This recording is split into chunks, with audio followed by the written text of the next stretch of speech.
Hello everyone, welcome back to my channel. Thank you so much for watching. मेरा नाम है doctor Ritu Darma.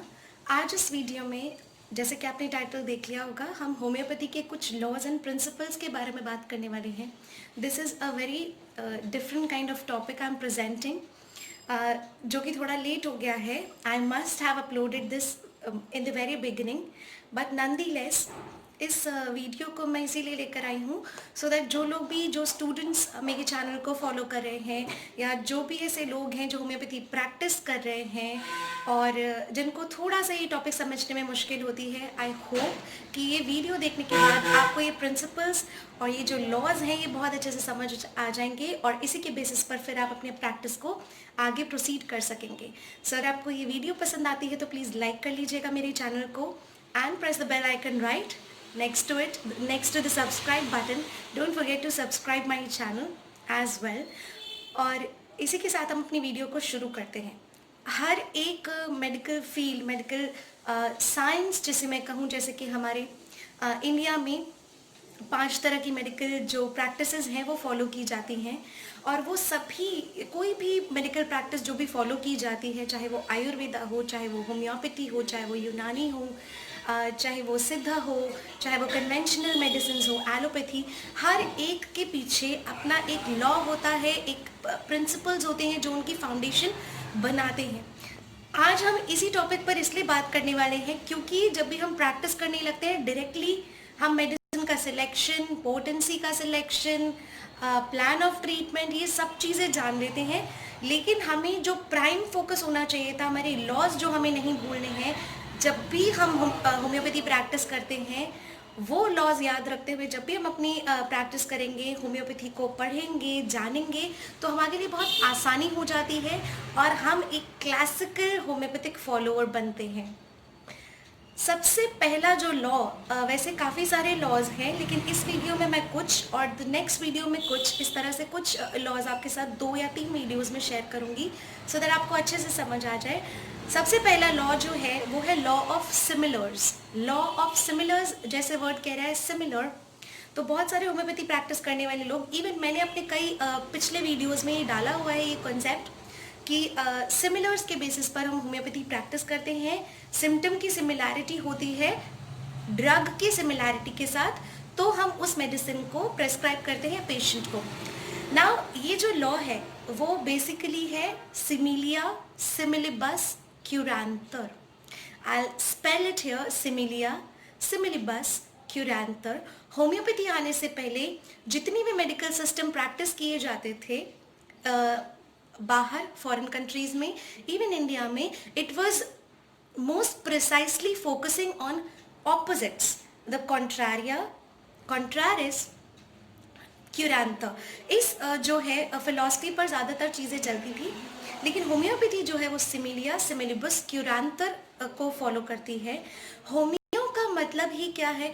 Homeo word जो है itself, उसका ओरिजिन हुआ है ग्रीक वर्ड से और उसका मतलब होता है सिमिलर। सिमिलर, सेम और सिमिलर में बहुत ज़्यादा फर्क होता है। Same is like exact the copy, it's the same, and similar is very much, very closely matching to each other, is similar, right? तो होम्यो का मतलब होता है सिमिलर और पैथोस का मतलब होता है suffering. Similar, suffering, homeopathy. Very important, it's homoeopathy, not homeopathy. जो भी लोग होम्योपैथी को समझते हैं, इवन देन उसकी स्पेलिंग गलत लिखते हैं, तो बहुत ज़्यादा डिसहार्टनिंग होता है। होम्योपैथी प्रैक्टिस करने से पहले होम्योपैथी की स्पेलिंग पता होना बहुत जरूरी है। It's homoeopathy, so it's homo which is similar, homeo is similar, and pathos is suffering. According to section 26, हमारी एक बुक है organon of medicine, those who are the students of homeopathy right there, उन्हें पता होगा, हमारी organon of medicine की book होती है जिसमें कि सारे लॉज, प्रिंसिपल्स एंड सेक्शंस बहुत अच्छे से डॉक्टर सैमुअल हैनेमन ने उसमें पुट डाउन किए, जॉट डाउन किए हैं। ये सेक्शन 26 जो है, जिसे हम थेरेप्यूटिक लॉ ऑफ नेचर कहते हैं, थेरेप्यूटिक लॉ ऑफ क्योर कहते हैं, इसकी मैं वीडियो पहले अपलोड कर चुकी हूँ। वो एक रिक्वेस्टेड वीडियो थी, आप उसे भी चेकआउट कर सकते हैं, उसका लिंक जो है डिस्क्रिप्शन बॉक्स में आई प्रोवाइड। तो जो 26 सेक्शन है या अफोरिज्म 26 है, that always say a weaker dynamic affection is permanently extinguished in a living organism by a stronger one if the latter is very much similar to the former in its manifestation. Very much similar to the former. इसका पूरा जो, अगर आप इसका पूरा जो explanation चाहते हैं तो आप उस वीडियो को ज़रूर चेक कीजिएगा, वो बहुत अमेजिंग वीडियो है. तो ये जो है इस लॉ ऑफ सिमिलर्स को दर्शाता है, ये अफोरिज्म नंबर 26. ना थोड़ा सा हिस्ट्री में जाना चाहूँगी, थोड़ा सा डॉक्टर सैमुअल हैनेमन की लॉ ऑफ सिमिलर्स की जो है डिस्कवरी कैसे हुई उसके बारे में मैं आपसे शेयर करना चाहूँगी.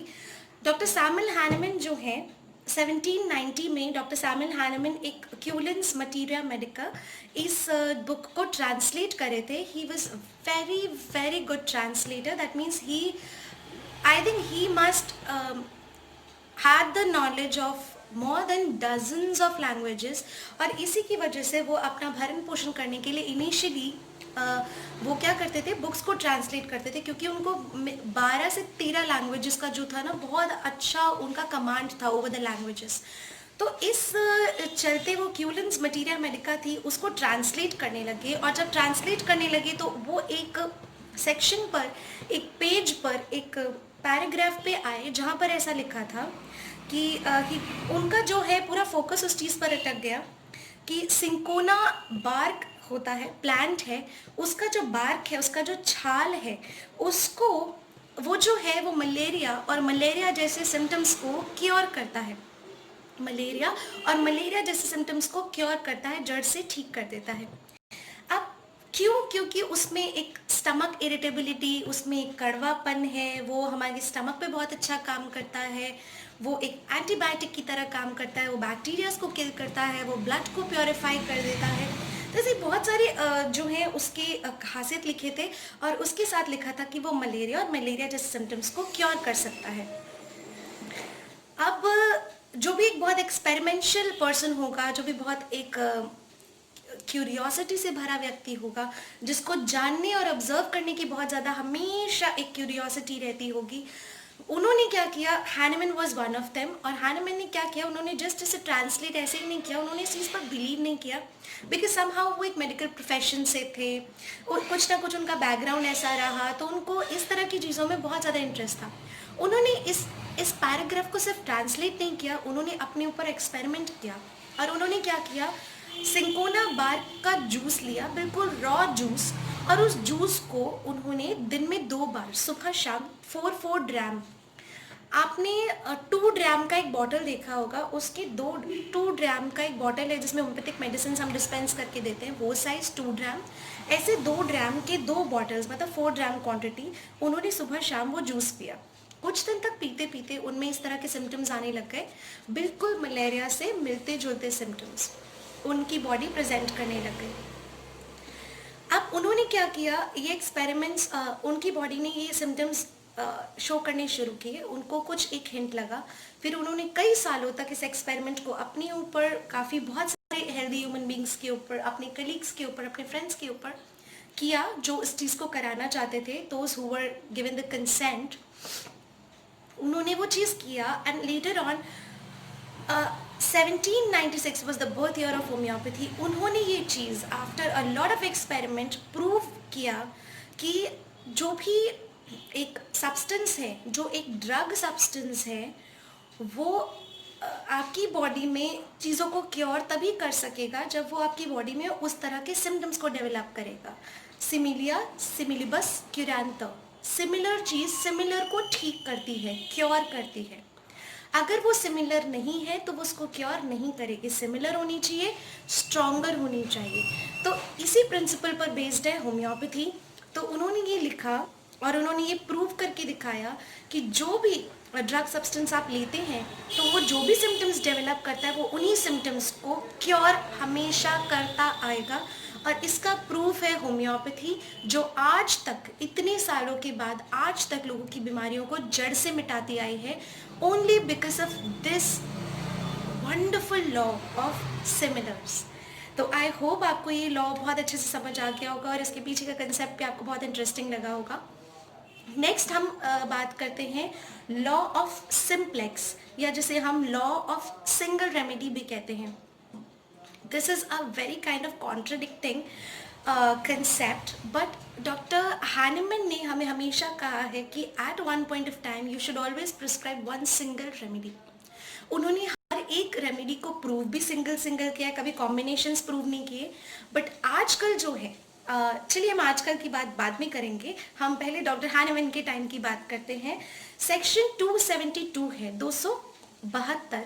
इस अफोरिज्म में from Organon of medicine doctor Samuel Hahnemann कहते हैं, one single simple medicinal substance is to be administered in a given case at a time. अब क्यों ऐसा करना है? डॉक्टर हैनेमन ने ये एक लॉ क्यों बनाया? उन्होंने ये लॉ इसलिए बनाया क्योंकि एक ही सबसे पहली चीज़, हमारा हमेशा से जो प्राइम फोकस रहा है वो पेशेंट का कॉन्स्टिट्यूशनल ढूंढने पे रहा है कि हमें पेशेंट का कॉन्स्टिट्यूशनल मिल जाए, a very much similar medicine to the individual, right. तो ये चीज़ मिले तो वो सिर्फ एक ही दवा हो सकती है जो सबसे ज़्यादा सिमिलर होगी किसी एक इंडिविजुअल से. मान लीजिए आपके पास एक पेशेंट आता है, वो प्रेजेंट करते हैं मल्टीपल सिम्टम्स के साथ, आपने सारे सिम्टम्स जॉट डाउन किए and later on when you were analysing the case you come across कि जो ये पेशेंट है वो लाइको जैसे भी है, नाइट्रोम्यूर जैसे भी है. बहुत सारे पेशेंट्स ये क्वेश्चन पूछते हैं कि दो ये मेडिसिन हैं, इनको दोनों को साथ में ले लें. तो जब दो पॉलीक्रेस मेडिसिन हैं, आपने केस को एनालाइज किया है, दोनों मेडिसिन बहुत स्ट्रांगली और डीपली एक्ट करती है, तो why to give both of them? आप देखिए लाइको से ज़्यादा सिमिलर करते हैं सिम्टम या नाइट्रोम्यूर से. कोई ना कोई एक दो सिम्टम्स ऐसे मिल जाएंगे आपको इंडिविजुअल में जो कि या तो आपको लेकर जाएंगे लाइको की तरफ या फिर केस को लेकर जाएंगे नाइट्रोम्यूर की तरफ. तो एक इंडिविजुअल से मिलती जुलती जो है वो एक ही सिंगल रेमेडी हो सकती है. इसलिए वन पॉइंट ऑफ टाइम पे you must give one single remedy. This was the law of single remedy और लॉ ऑफ सिंप्लेक्स.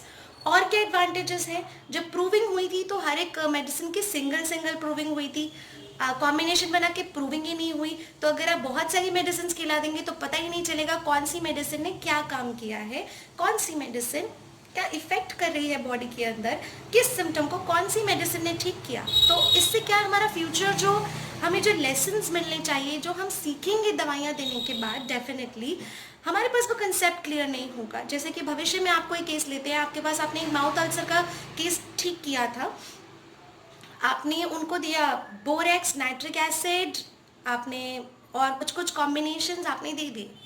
आपके पास अगर फिर से कई साल बाद वही इंडिविजुअल या फिर वो नहीं आते, कोई और माउथ अल्सर का केस आपके पास फ्यू डेज बाद आता है, तो आप क्या करें? आपके पास कोई एक ऐसा स्ट्रॉन्ग मेडिसिन नहीं होगा जो कि आपको बताए कि हाँ ये वाली मेडिसिन ने जो है माउथ अल्सर्स को ठीक करना है, बिकॉज आपने दिया ही कॉम्बिनेशन था.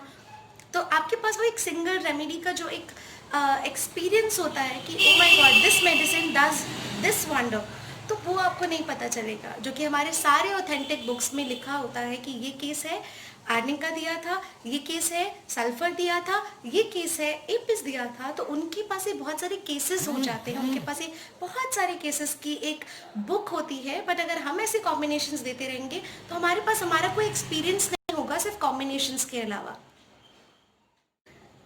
हाँ जी, तो अब हम बात करते हैं आजकल के टाइम की कि कभी कभी हमें जो है वो नीड क्यों हो जाती है कि हमें a sort of poly pharmacy practice करना पड़े.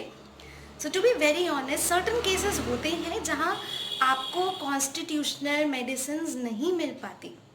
पहली पॉइंट ये कि आपको हर एक इंडिविजुअल की कॉन्स्टिट्यूशनल ढूंढना मुश्किल है. आप बहुत ज़्यादा similar medicine at one point of time एक सिंगल मेडिसिन दे सकते हैं, that is completely your judgement. अब पॉलीफार्मेसी या फिर जो आजकल पेटेंट मेडिसिन आते हैं, कॉम्बिनेशंस आते हैं, वो देना और उससे भी लोग ठीक हो रहे हैं. तो ये कैसे हो रहा है? तो ये तो डॉक्टर सैमुअल हैनेमन के लॉ में था ही नहीं. वो इसलिए हो रहा है क्योंकि जैसे जैसे समय बदलता जा रहा है, होम्योपैथिक कंपनीज, होम्योपैथिक ब्रांड्स ये क्या करते हैं, ये कॉम्बिनेशंस बनाते हैं और डेफिनेटली उसको ऐसे ही मार्केट में लॉन्च नहीं करते, उसको वो प्रूव करते हैं हेल्दी इंडिविजुअल्स में और हेल्दी ह्यूमन बीइंग में, ये प्रूव होने के बाद ही कॉम्बिनेशंस जो हैं मार्केट में आते हैं. सो अगेन प्रूविंग की जाती है. It is not like that कि without proving they are coming into the market and the people are taking it. It's not like that. वो प्रूव होते हैं. तो जहाँ पर ह्यूमन ड्रग प्रूविंग का प्रोसेस किया जा रहा है तो इसका मतलब वो भी एक तरह से बिल्कुल सेफ है. इट इज़ कम्प्लीटली सेफ और दैट इज़ वाई बहुत सारे पेशेंट्स को ठीक कर रहा है. आजकल समय बदल रहा है, लोगों का शरीर बदल रहा है, वायुमंडल बदल रहा है, एनवायरनमेंट के चेंजेस हैं, खान पान में बदलाव है, रहन सहन में बदलाव है. जिस समय डॉक्टर हैनेमन थे उस समय पे उतनी बीमारियां नहीं थी जितनी आजकल के समय पे जितनी बीमारियां हैं. जितनी मेडिसिन उन्होंने प्रूव कर दी या उस समय के डॉक्टर्स ने प्रूव कर दी वो कर दी. उसके बाद से जो ड्रग प्रूविंग्स हैं वो जो है वो भी उतनी नहीं होती हैं. तो उन्हीं के बेसिस पर पेशेंट को, और दूसरी चीज़, पहले के टाइम पे पेशेंट्स जो हुआ करते थे उनको पेशेंस भी बहुत होता था, उन्हें सब्र होता था कि if they are coming to homeopathy तो वो एक ही सिंगल मेडिसिन को लेकर अपना एक एक्सपीरियंस शेयर करते थे. बट दीज डेज जहाँ हमारे लिए चैलेंज है होम्योपैथी को इस्टेब्लिश करने का, जहाँ हमारे पास चैलेंज है कि होम्योपैथी को हमें प्रूव करना है, at that point of time ये फिजिशियंस का, ये डॉक्टर्स का भी एक चैलेंज बन गया है कि पेशेंट को एज सुन एज पॉसिबल उनको रिजल्ट्स शो करें. और as soon as possible result show करने के लिए ही पॉली फार्मेसी का कहीं ना कहीं से वो स्टार्ट हो गया था चेन. एंड समहाउ बहुत सारे जो डॉक्टर्स हैं वो सिर्फ पॉली फार्मेसी प्रैक्टिस करने लग गए. तो लेकिन ज़रूरी यही है, और जो कि लॉ ऑफ सिम्प्लेक्स और लॉ ऑफ सिंगल रेमेडी कहता है कि हमें हमेशा सिंगल रेमेडी प्रिस्क्राइब करनी चाहिए. And you should be very confident about your medical system. तो मैं भी हमेशा ये कोशिश करती हूँ कि जितना कम से कम हो सके 3-4 मेडिसिन जैसे प्रिस्क्राइब, जितना कम से कम हो सके उतना करूँ. ज़्यादातर जो है केस पर थोड़ा और फोकस करके सिंगल मेडिसिन या 2 मेडिसिन मैक्स टू मैक्स उतनी प्रिस्क्राइब करें, सो दैट मुझे भी फ्यूचर में अपने जो एक्सपीरियंस है, अपनी जो हर एक मेडिसिन से रिलेटेड एक एक्सपेरिमेंट है वो ज़रूर याद रहे, उससे रिलेटेड एक केस थ्योरी हमेशा याद रहे और उसे मैं नोट डाउन कर सकूँ. सो आई होप आपको ये वीडियो अच्छी लगी होगी और आपको ये जो एक्सपीरियंसेस हैं जो आप अपने गेन करने वाले हैं फ्यूचर में और जो मैंने गेन किए हैं आपसे शेयर किए हैं तो वो पसंद आए होंगे. पसंद आए तो please turn the black thumb into blue, subscribe the channel and press the bell icon right next to it. Further videos भी बहुत इंटरेस्टिंग, कहीं ना कहीं फ़िलासफ़ी जो है, ऑर्गेनॉन ऑफ मेडिसिन या फ़िलासफ़ी से रिलेटेड मैं वीडियोस अपलोड करने वाली हूँ इन फ्यूचर. तो आई होप आप आते रहेंगे चैनल पर और देखते रहेंगे मेरी वीडियोस को, पसंद करते रहेंगे. तब तक अपना ध्यान रखिए. Stay connected with homeopathy.